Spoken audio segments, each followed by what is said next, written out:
Anyways, let's move on from Oppenheimer, shall we? Yeah, to Barbie. Yes, the movie that I totally watched. Yes, that you totally watched, right? You remember that one scene where Ken was riding a giant Megatron? See, now you're just making this up. No, I'm not making things up. See, this is why I'm suspicious you haven't watched Barbie yet. No. Because I'm actually telling you. I know he said I am Knuff, right? The Knuff.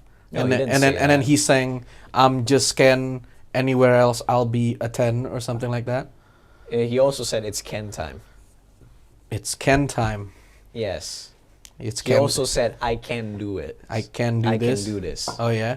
Did he Yeah. also say Ken? No? You're making things up. No, you definitely say come on, it's right there. Oh man, I don't know, man. I don't know about Yeah. that, man. It was like, hey Barbie, you want to Ken? That's never that's knew that sexual Ken was- harassment right there. I'm so sorry. Anyways, moving on, Barbie, right? Mm-hmm. So like, yeah, Barbie's got a star-studded cast. Cast. Star-studded cast as well. Star-studded cast. Yeah, we got Margot Robbie. Yeah, I and love Barbie. Margot City. Margot. That's Love a it. shout out. That's a shout out for our fans over at Depo. Whoop, whoop, Hello, whoop, whoop, real whoop, whoop. people. Woo. Based. Anyways, yes. So we got Margot Robbie, Mhm. and then we got Ryan Gosling, who's literally me. You know, like Yeah. every time I see Ryan Gosling on screen, I'm like, that's me right there. Oh yeah, That's totally me. Ryan Gosling. Goes. Oh my No? god, man, Ryan you are Gosling. ridiculous, bro. Strong feet. Hey man. Don't forget leg day. Oh my Ryan god, Gosling. man. As we can see, this guy is totally into the vibe right now as a gym bro. There you go. Oh my mic. So, and then who else do we got? We got Helen Mirren. as- we do? Yeah, we got Helen Mirren. She's the narrator. Makes sense. Yeah, she's the narrator. You don't really see her around, but she's the narrator. I know there's also Kate McKinnon from SNL. SNL. Yeah, Crazy Barbie, right? Oh, yeah, Crazy Barbie. See, told you I watched it. Oh, wow. It's not like you can find it on Wikipedia these days. No, I actually know the actress. Okay. All right. She's a lesbian. Okay, I don't see why that's important. That's but- how I know. Okay, I guess so. Do you have a Right? type? No. Okay. Well, if my type is lesbian, then I have a sad life, you fuck. Poor me. Every romance you have is one-sided. Cut. So moving on. We got, who else do we have? We got Shang-Chi. Oh yeah, we got Simu Liu, man. Simu. Yeah. And then we got Kingsley Ben-Adir, who is he? I don't know who is. I don't know, who but he his is. name is really familiar to me. Kingsley Ben-Adir. Yeah, you basically Ben Kingsley, but this is Kingsley Ben-Adir. Kingsley Ben-Adir, so he was a deer. Well, Kingsley Ben-Adir. okay. No, that's Looks not like funny. today you've been thinking about literal stuff. Kingsley Ben-Adir. Bean a Oh deer. my god, man. You are absolutely ridiculous right now. You're a goofball. So if they change the thesaurus, Kingsley was a deer. No, you know what? No, that's That's a cringe. bit cringe, but okay. Yeah, yeah. Moving on. What else do we have? I really can't remember the cast. Yeah, there's a we lot of actually people. have Dua Lipa. Ooh, Yeah. yeah. she was the mermaid. Oh, Yeah. yeah. There's. I think there's also. Who played Maeve in Sex Education? I don't watch Sex Education. Oh man, yeah. The one that almost looked like Margot Robbie, but yeah. I don't know, man. And then I know that shit. I know Michael Cera was in it though. Michael Cera as Alan was there, as Ken's only friend, no variants. Alan. Yes. And then what else do we have? I think that's all we have, you know. Well, you got. Oh, you got I know who you got. I know who they got. what? Feminism. plenty of feminism. Ben Shapiro was invited by his producers to watch Barbie, and he said it is the most woke garbage that he has seen in a while. Oh, why is that?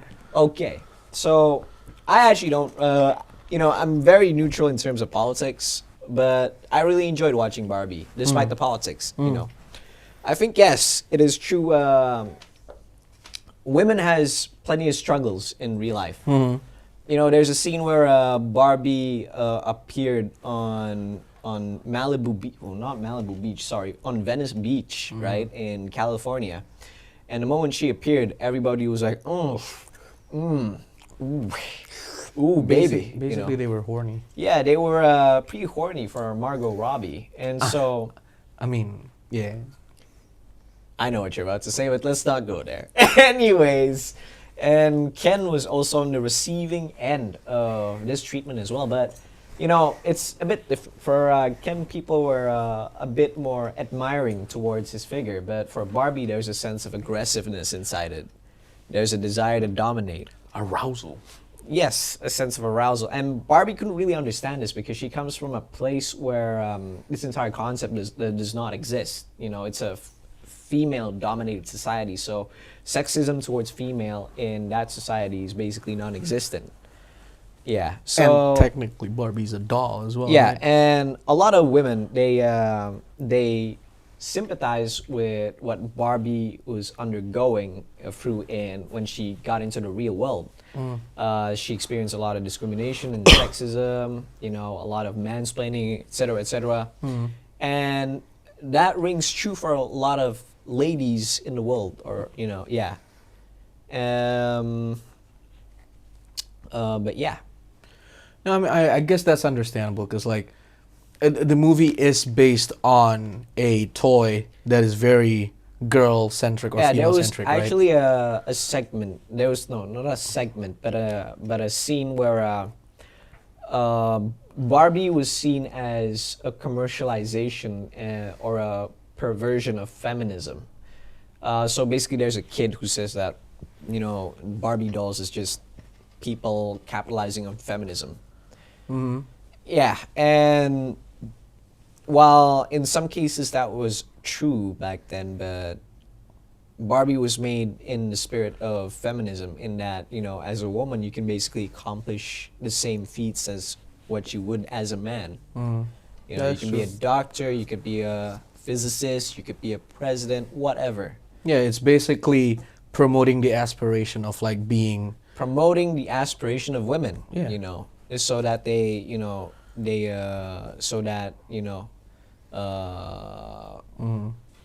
they could have more self-confidence. Empowerment. That's the word, empowerment, yeah. yes, in a world that is basically male-dominated, a patriarchy. I also really love the depiction of patriarchy in the sense of patriarchy in the Barbie movie. Patriarchy in the Barbie movie is basically guys that likes to dress like cowboys, that likes to, drink beer, has mini fridge. They also like to ride horses and, drive trucks.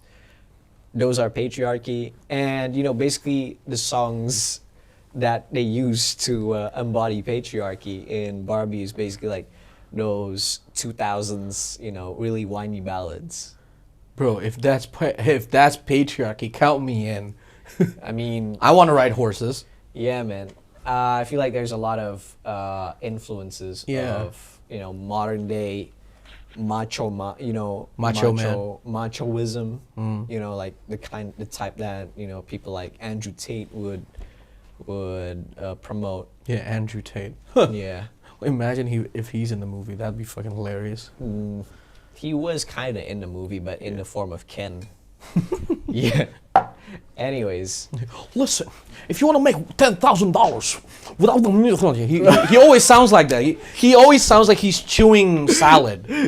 I mean, I guess kudos to him for making money out of that, right? Yeah. Like, hey, if you're successful, you're successful. I respect the grind, but it's just, I don't know. Do you have to sound angry all the time? Like, I don't know. For $10,000, you ride my Bugatti. right? You rent my Bugatti, I buy my Cuban cigars, and then the news and the Western media came to my house to interview me. And my brother Tristan, yeah, or something like that. Why do you sound British all of a sudden? It's just British, isn't it? Well, he's half British and half American, if I'm not mistaken. No, he's half Romanian. Oh, he's half Romanian? Oh, no, not He's Romanian. half British, half American. Yeah, he is, but... Can you please check if Andrew Tate I think he's also is Romanian. half British or half American? And half American. I mean, he is. That's why he says Bugatti so weird. How does he say Bugatti? Bugatti. Bugatti. Bugatti. This is the same guy who says... I'm just gonna ride my Bugatti. Okay.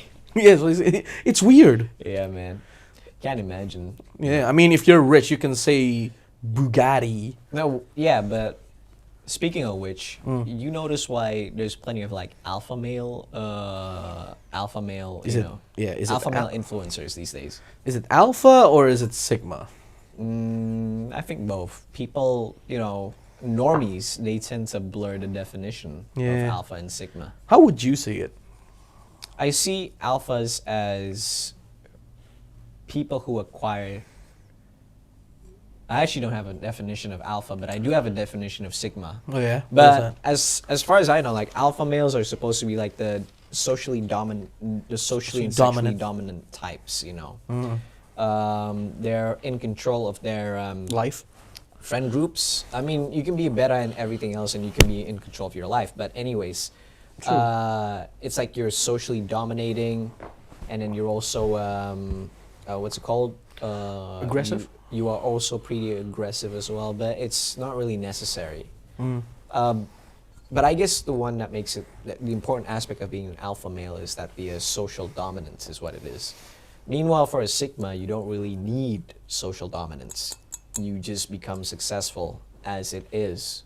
There's no obligation or drive for you to become socially domineering. Yeah. You just be you. You can also be just you. I feel like these alpha male type of influencers, they really promote a culture of, I wouldn't say self-harm, because that would be too harsh, but more like a culture of self-destruction. How so? It's ironic, right? Because they want you to improve yourself, self-improvement and all of that. But the way I see it, their definition of self-improvement is to push themselves all the way into the breaking point. You gotta exceed expectations all the time. Now, imagine this. You exceed expectations all the time. Now, everybody's going to have a really high expectation of you, right? And then, in order to become more successful and more, more influential, you gotta keep on exceeding those expectations you set. And the higher and higher those expectations get, they really do leave a burden on your mind, don't they? It's like Icarus. Yeah, you keep on flying higher. Yeah, you fly too close to the sun, you'll burn up and you'll fall down. Yeah, pretty much that. It's right that they're right that you there's sometimes moments where you are at discomfort, but you need to push through it, right? But there's you mean toxic masculinity? Is that what you're trying to say? Let's not go too far on toxic masculinity, because toxic masculinity is a bit too broad. But I just want to be specific here in that, these alpha male influencers, they really push you to basically keep on setting the bar higher. And the question is, when do you stop? No, I mean, I guess if you're putting in a rhetorical sense, I don't think there's a stop for them. They always need to find a way to actually reach new goals, and exceed, or just be excellent, because they think they have this idea that they have to be the image that people like men should follow. at the same time, you know. Now, my only comment towards that is how important it is to keep on exceeding expectations. To me, it feels like you live a life not because you actually want to live it, but because you're trying to get people to accept you Or you just try or be in awe of you. You know, yeah, or you just feel like you need to win all the time. you need to win all the time, but you don't have to win all the time. Life is not a competition. It kind of is, but like I don't. Yeah, it really depends on like how you see it, basically. But I don't see life as a competition at all, right? Because you can basically just sit there and wither away, and nobody will tell you that you're losing any race. You know, so well, my dad actually told me that if life is a competition or like life is a game and each and everybody's playing their own game, then you shouldn't play another person's game. You just play your own game. play your own game. Now, because you said That's that, this- it opens that's- me that's up to more- a new that's a bit insight. Sigma, Like if you follow what these alpha male influencers do to get success and adulation and everything you crave for, aren't you going to be playing their game? I mean, to learn, I think if we actually like follow through with what they're doing and actually follow the exact steps that they are doing, I suppose you're playing their game. But if you're just if you're watching and then you actually want to know what they're about to say, it's basically learning. Like knowledge is free. Sometimes knowledge is free. Sometimes it pays, right? Yeah, And sometimes it pays. there's a price for everything. Blah blah blah. You know, cringe philosophical shit.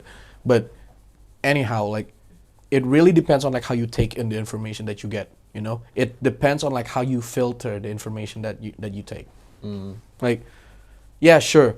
To most people, right? Let's say Andrew Tate is a very toxic human being because he says some controversial shit that he picks fights with everyone that doesn't agree with him, basically. But at the same time, on a different scope, we actually see that, oh yeah, he's actually doing this just so he can be a man that can provide for his family, and I think that's admirable, you know.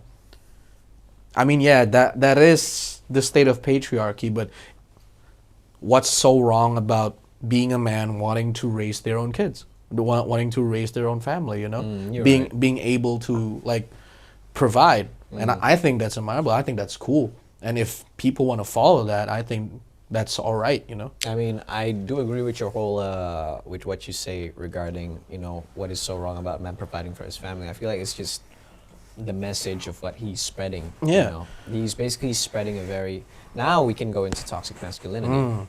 He's spreading very, you know, a very toxic and a very unempathetic sort of masculinity, you know. And Yeah. sadly, a lot of people do Agrees. subscribe to that idea. And I feel like they subscribe to that idea because of the you know, the recent shift in dynamics between gender roles, like male and female. They no longer male are no longer expected to be providers, or sometimes they need to be providers. So males, they get really confused. Meanwhile, females are becoming more and more independent and emancipated into this society, right? So they don't need no man to provide for them. So it puts a lot of young men into a state of confusion and this, you know, this feeling that they might be lost, right? And here comes Andrew Tate, you know, carrying this, you know, big ass society in the face kind of message, and it really rings with a lot of men around. It empowers them. You know, Jordan Peterson once said that it is more concerning if these men they go into politics. So like, if they go into politics, then the political will be really bad, and that affects policy and society in a really bad way. You know, but yeah. That's the cause and effect, I guess. And I feel like Barbie movie, you know, returning back to Barbie, it's a really good case study of that conflict between patriarchy and feminism, you know. And in the end, there's a sort of compromise in that it's not only a movie about Barbie, It's about Barbie and Ken it's existing. also about Ken as well, you know, coexisting. You know, Ken doesn't have to vie for Barbie's intention to get his own, you know, to have his own worth, sense of self-worth. He can do whatever he wants. Yeah, I guess in a more idealistic world, right? These influencers or like what Yeah, like what he they're trying doesn't to do. he doesn't have to fulfill the idea of patriarchy, you know. Like inside the movie, he introduces patriarchy into the Barbie world, and you know people start, you know, the Barbie girls they start wearing skimpy outfits and they become they relegate themselves into, you know, into a second class role inside the society. Meanwhile, the men they all drink beer, play volleyball and whatever they do men stuff, right? And the thing is like, you don't have to fulfill that idea. Yeah. You know, you just have to be yourself. That's I guess that's the ideal message, right? Like to coexist. And I guess in a real situation, in a real life basis, I think ideally speaking that I think that's what Tate is trying to do, or like other influencers are trying to do. They're trying to reach their ideal of like, you know, being comfortable with one's self-worth. Yeah. But you know, different medias, different perspective. They clash all the time. yeah. so. It's just like the way I see it. Like you don't have to become a man. You don't have to these days, right? You don't have to like fulfill the basic expectations of men. Why is it called toxic masculinity? Because it's not really toxic to the people. Not only is it toxic to the people around you, it's also toxic to yourself as well.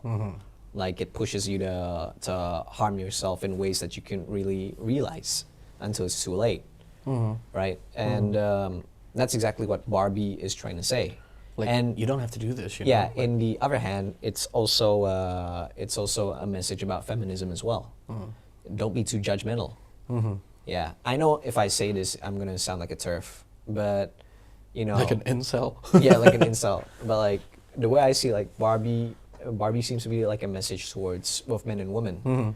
Like instead of just, you know, embracing these gender roles, instead of trying to be this and that, labels, you know, why don't you just be equal? Yeah. Why judge? Why judge? Why don't you start respecting one another as you know, as persons instead of what they are, as you know, as what their gender or sex are? I actually remember this one quote. Like, do you watch Ted Lasso? Do you know Ted Lasso? I don't know. Ted Oh Lasso. yeah. Oh, it's a great show. It's a great series. It's about this American football coach that comes to England and trains a football, like a European football team, and you know, just basically building the team with like good values and shit whatnot, right? The one thing that from what you said that reminds me of Ted Lasso is like he said something about be curious, not judgmental. Because if you're judgmental, you're just accepting the way as it is. But if you're curious, you're brave enough to ask. You know, you won't jump into prejudice because you keep asking. You keep asking a question like, oh, why? Oh, okay. Like, oh yeah, I like pickles. Like if you're judgmental, you're just like, oh, you like pickles, disgusting. Like if I'm curious, oh shit, why? Which is more warm and inviting? Was it the first one or the second one? It seems like the second one, the latter. Yeah, exactly, right? Because it's just about getting to know one another without, that prejudice. Yeah, without prejudice, without jumping into labels, you know. Yeah. But Don't judge. Be curious. be curious. Being curious is somehow based. Yeah. Very based. Somehow based. Based. Yep. Well, Yeah. actually, like I guess the big message Yeah. from the two movies, at least, is basically talking about human potential. Yeah, human potential. One is the potential for destruction. The other one is the potential for growth. That's how I see it. Destruction, creation, and growth. Yeah. It's humans are so complex. I know humans are so complex. We can just sit here for hours talking about human society. But like, I feel like these two movies, they're memeified a lot. because They release at the same time, and then obviously they're released at the same time, and they differ in terms of tone. One's pink, know. one's black. Different color palettes, different Yeah. moods as well. Yeah, but it's not. So you could definitely say Blackpink in your area. Yeah, you can. I guess you can say that. You can say that Oppenheimer and Barbie's Blackpink on your area. Yeah, man. Damn, man. she liked it. Yeah, she definitely liked it, bro. Yeah. Yeah, Blackpink in your area. That's Yeah. Oppenheimer and Barbie. So, moving on. What's really curious about these two movies is that they really commentate about human society, you know. I know Oppenheimer is supposed to commentate human society back at the height of the 20th century, but I feel like that movie is still significant up Yeah. till today. Yeah, because Yeah. it's still relevant because the thought of again the thought of nuclear weaponry is still so scary to us. Yeah, it's very scary. Yeah, like when we are reminded of Hiroshima and Nagasaki, right? Despite that's one of the reasons why Indonesia is also independent at this time, and we're Thank still you, not. Oppenheimer. Thank you, J. Robert Oppenheimer. Yes. We do not speak Japanese. What does that have to do with anything? I guess because we were colonized by the Japanese. I guess, man. So, Yeah. anyways, yeah. Meanwhile, Barbie talks about identity in general, more personal, more intimate than Oppenheimer. Oppenheimer speaks about human society in a more existentialist sense, I guess. Barbie, meanwhile, talks about human society in a more intimate way, in a more personal way. Here's a way to brand it. Oppenheimer is about scientific explosion, and Barbie is about societal implosion. Implosion. Okay, so basically, Barbie is a movie for you, and Oppenheimer is a movie for us. Can you do that? Is it? It's not it possible? exactly that. I mean, because Oppenheimer is about the bomb explosion, and then Barbie is about feminism and patriarchy, and human identity. So implode, so explosion from Yeah, within. you. Meanwhile, Oppenheimer is for us. Us spreads everybody, right? Just like the bomb. Just like the communist. But I just like to say, Barbie products, Pretty based. pretty based. Pretty based. They also dropped in Japan. Yeah. You know what Oppenheimer. else dropped in Japan? Oppenheimer's products dropped in Japan, man. The coincidence is uncanny. I know, the coincidence is very uncanny. Yeah, it's pretty boppy. And their merchandise, Barbie merchandise, you can easily acquire it at your local toy store. Meanwhile, Oppenheimer merchandise, they're very regulated. There's a limited number of it, and it's really hard to make. We can't even acquire them. We can't even acquire Oppenheimer. You can get it in your nearest nuclear distillery. I guess so, man. Yeah, but most of our nuclear scientists, they're outside in, say, in Boston, Massachusetts. Yeah, or probably in Iran or something. Oh, yeah, Yeah, maybe. they got proliferated or something like that. Proliferated. Yeah, that's a very MUN language. That is semi-based? Well, I guess we are nearing the end of the base Indonesian talks. Yep. Yep. Yeah, by the way, I've always wanted to ask this question. Who's angry and who's, bored, do you think, from the two of us? I think you're mostly the angry one. Meanwhile, I'm mostly the bored one. Oh, you're the bored one, Yeah. we're not talking about Oppenheimer. Yeah, we're gonna talk about Oppenheimer, man. Yeah, meanwhile, Oppenheimer's a bitch! Ass! Creating nuclear bombs like a son of a bitch. Now we have a fucking nuclear. We have a fucking bomb. Thanks, man. Now I'm scared. Imagine, burned to a crisp. I mean, I bet it hurt something. Yeah, I'm playing the card, man. Come on. Okay, I'm supposed to be bored. Yeah. You're supposed to be bored. I'm gonna be angry, right? Is that all you got to say about Oppenheimer? No, actually, no. No. I'm gonna say something about Barbie. It's. Did my voice cracked? Yeah, I think your voice cracked. Shit. I'm just gonna swear from now on. You're gonna be bored. I'm just gonna swear. Yes, I'm gonna try and being bored. Son of a. There's no fucking water in here. Don't worry, I got you water. That's not even. What? Actual water right here. Actually, no. I actually want Yeah. water. Yeah, I'm just gonna. Yeah, then I guess I'm just gonna be the fucking vacuum cleaner. Oh, you know what? Oh, thank you. I actually want that.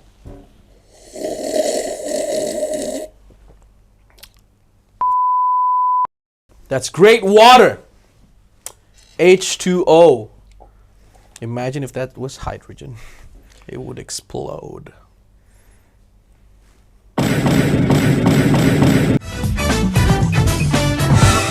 Subscribe to the Based Indonesian Show. Dijamin halal